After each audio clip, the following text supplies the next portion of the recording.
नमस्कार दोस्तों, मैं विनोद कुमार। मेरे यूट्यूब चैनल पर आपका स्वागत है। दोस्तों, आज मैं परसेंटेज पर आधारित एसएससी जीडी 2024 में पूछे गए मैथ्स के सवाल कराने जा रहा हूँ। ठीक है फ्रेंड्स, तो आइए देखते हैं एसएससी जीडी 2024 में किस तरह के सवाल पूछा गया था परसेंटेज पे आधारित। ठीक है, तो आइए देखते हैं हमारा क्या सवाल है। यदि एक आयत की लंबाई में 14.28% की वृद्धि करते हैं तो क्षेत्रफल को अपरिवर्तित रखने के लिए इसकी चौड़ाई कितने प्रतिशत घटाई जानी चाहिए। ठीक है फ्रेंड्स, ये हमारा एसएससी जीडी 2024 का में पूछा गया सवाल है। ठीक है, अब हम देखते हैं कि 14.28% की वृद्धि मतलब यदि इस परसेंटेज को यदि हम फ्रैक्शन बदलेंगे कितना हो जाएगा। जैसे कि हमने पिछले लेक्चर में देख रखा था, 1/7 का मान कितना होता है, 14 सही 2/7 या 14.28%। ठीक है, अब क्षेत्रफल बराबर क्या होता है, आयत का क्षेत्रफल बराबर क्या होता है, लंबाई गुणा चौड़ाई। अब यहाँ कह रहा है कि चूंकि हमें क्षेत्रफल को अपरिवर्तित रखना है, मतलब उसमें कोई चेंजेस ना हो। इसका मतलब यदि लंबाई को हम बढ़ा रहे हैं तो चौड़ाई को घटाना पड़ेगा, या फिर दूसरा केस हो सकता है कि हम चौड़ाई को बढ़ा रहे हैं तो लंबाई को घटाना पड़ेगा। ठीक है, तो चूँकि यहाँ सवाल में देखा मेरा लंबाई में वृद्धि हो रही है, इसका तो चौड़ाई में कमी होगा, तभी हमारा आयत का क्षेत्रफल क्या होगा, अपरिवर्तित, मतलब कोई चेंजेस नहीं होगा। ठीक है, तो 14.28 मतलब 1/7। इसका मतलब हमारा क्या था कि सपोज यदि हमारे इनिशियल लंबाई 7 रही होगी तो उसमें 1 की वृद्धि हो गई तो 7 से क्या हो जाता है 8। ठीक है, तो आयत के क्षेत्रफल का कोई चेंजेस ना हो उसके लिए हमें क्या करना पड़ेगा। इसका मतलब हमारा इनिशियल चौड़ाई कितना रहा होगा 8। ठीक है, और उसको 8 से हम एक कम यानी 7 कर दें तो हमारा क्षेत्रफल में कोई चेंज नहीं आएगा। अब जैसे देख रहे हैं क्षेत्रफल क्या होता है, यहाँ पे हमारा शुरू में क्या हो रहा है, 7 × 8 7 × 8 = 56, और फिर बाद में देख रहे हैं 8 × 7 8 8 7 56। मतलब दोनों केस में हमारा क्या आ रहा है, क्षेत्रफल बराबर हो रहा है। इसका मतलब हमारा जो चौड़ाई पहले 8 था वो 7 हो गया, मतलब 1 की कमी हो रही है। तो क्षेत्रफल को अपरिवर्तित रखने के लिए चौड़ाई को हम 8 से 7 कर रहे हैं, मतलब 8 यूनिट से 7 यूनिट, मतलब 1 यूनिट की कमी कर रहे हैं। एक कमी किस पे हो रहा है, 8 पे, मतलब शुद्ध परिवर्तन चौड़ाई में कितना हो जाएगा, 1/8 × 100। ठीक है, 4 दूना 8 और 4 दूना 8 4 5 20, मतलब 25/2%, मतलब 12.5%। तो हमारा कौन सा आंसर हो जाएगा, फोर्थ ऑप्शन। ठीक है फ्रेंड्स, अब आइए देखते हैं इसी पे आधारित और सवाल। ये सब के सब हमारे एसएससी जीडी 2024 में पूछे गए सवाल हैं। ठीक है, देखते हैं अगला सवाल क्या है। एक विद्यार्थी ने एक परीक्षा में 75% अंक प्राप्त किए और उसे 60% अंक प्राप्त करने वाले दूसरे विद्यार्थी के अंक से 30 अंक अधिक प्राप्त हुए, तो परीक्षा का पूर्णांक कितना है। ठीक है, तो इसमें क्या कह रहा है कि एक छात्र है जो 75% अंक प्राप्त करता है और दूसरा छात्र है जो 60% अंक प्राप्त करता है। 75% अंक प्राप्त करने वाला छात्र 60% अंक प्राप्त करने वाले छात्र से कितना नंबर ज़्यादा ला रहा है, 30। इसका मतलब कि 75% और 60% के बीच का जो अंतर है 15%, 15%, इसी का मान हमें कितना दे रखा है, 30 अंक। ठीक है, तो 15% का मान कितना है, 30। तो 15 कम 15 और 15 दूना 30, मतलब 1% का मान कितना हो रहा है, 2। तो 100% का मान कितना हो जाएगा, 100 से गुणा कर देंगे, तो 2 × 100 मतलब 200। तो हमारा कौन सा आंसर हो जाएगा, फोर्थ ऑप्शन। ठीक है, आइए अगला सवाल देखते हैं।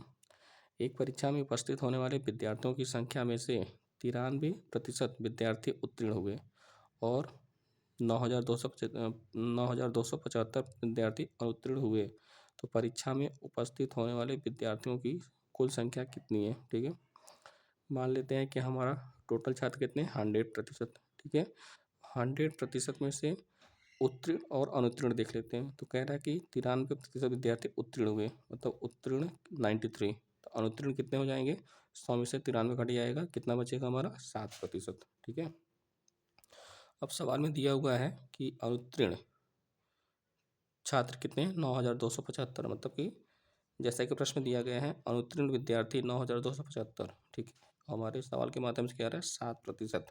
तो 7% बराबर 9,275 के।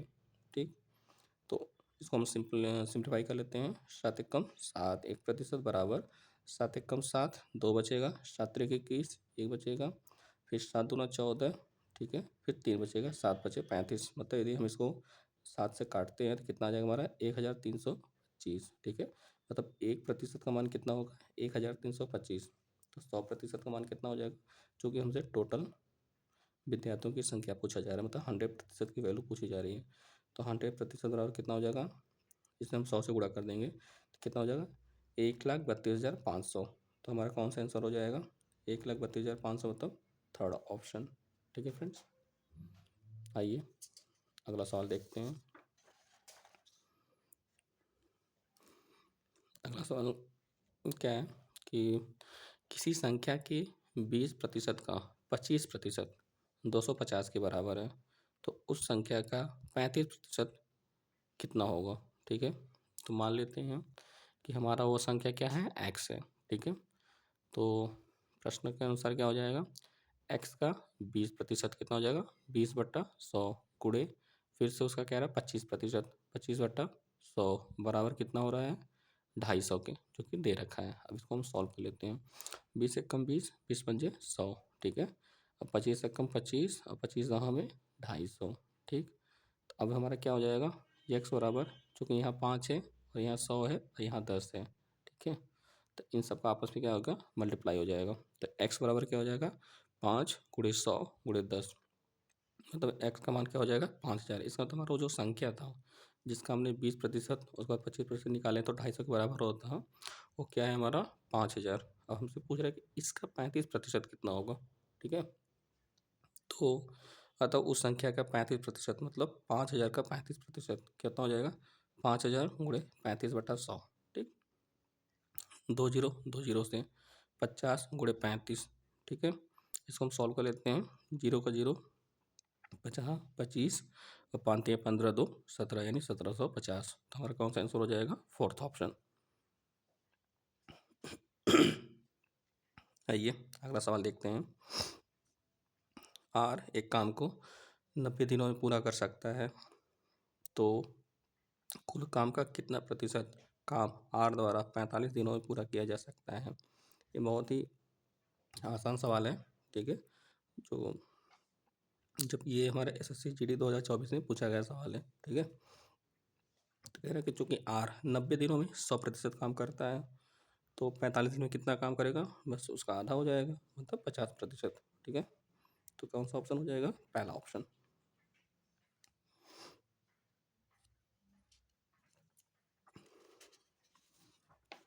आइए अगला सवाल देखते हैं।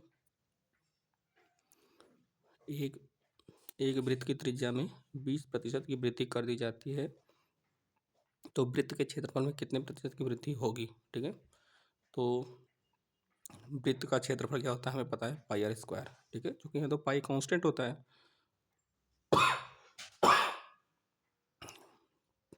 चूँकि यहाँ पे पाई कांस्टेंट होता है और r² मतलब त्रिज्या का स्क्वायर, ये हमारा वेरिएबल है, ये चेंज होता रहता है, मतलब इसमें हम चेंज करेंगे तो ओवरऑल हमारे वृत्त के क्षेत्रफल में चेंजेज आएगा। ठीक है, जो त्रिज्या r में हम क्या करें 20% की वृद्धि, जैसा कि सवाल में दे रखा है। ठीक है, तो क्षेत्रफल क्या हो जाएगा त्रिज्या गुणे त्रिज्या मतलब r²। ठीक है, अब चूंकि देख रहे हैं हमारा यहाँ पे 2 सक्सेसिव परसेंटेज इंक्रीज हो रहा है। ठीक है, मतलब त्रिज्या 2 बार हो गया r गुणे r। ठीक है, मतलब 20% 2 बार वृद्धि हो रही है। तो इस टाइप का सवाल को हम कैसे करते हैं, जो हमने तो शुरू में पढ़ रखा था, क्या ट्रिक पढ़ रखा था कि नेट परसेंटेज चेंज बराबर x plus y plus XY/100। ठीक है, तो इससे हम देख लेते हैं हमारा, चूँकि x दोनों जगह सेम ही है 20-20 है, तो क्या हो जाएगा 20 + 20 + 20 गुणे 20/100, 20 गुणे 20 400/100, 0 0 से कट जाएगा, मतलब 20 + 20 40 हो जाएगा +4, तो 40 + 4 कितना हो जाएगा 44%। तो हमारा वृत्त के क्षेत्रफल में कितने प्रतिशत की वृद्धि होगी 44%, मतलब बी ऑप्शन। अगला सवाल देखते हैं। किसी स्कूल में 60% छात्र लड़के हैं और लड़कियों की संख्या 972 है, तो स्कूल में लड़कों की संख्या ज्ञात करो। ठीक है। मान लेते हैं कि हमारा कुल छात्र कितने 100%, ठीक है। तो उसमें लड़के लड़कियाँ कितनी हैं? लड़के आपका 60% हैं, ठीक। लड़कियाँ कितना है 40%, ठीक।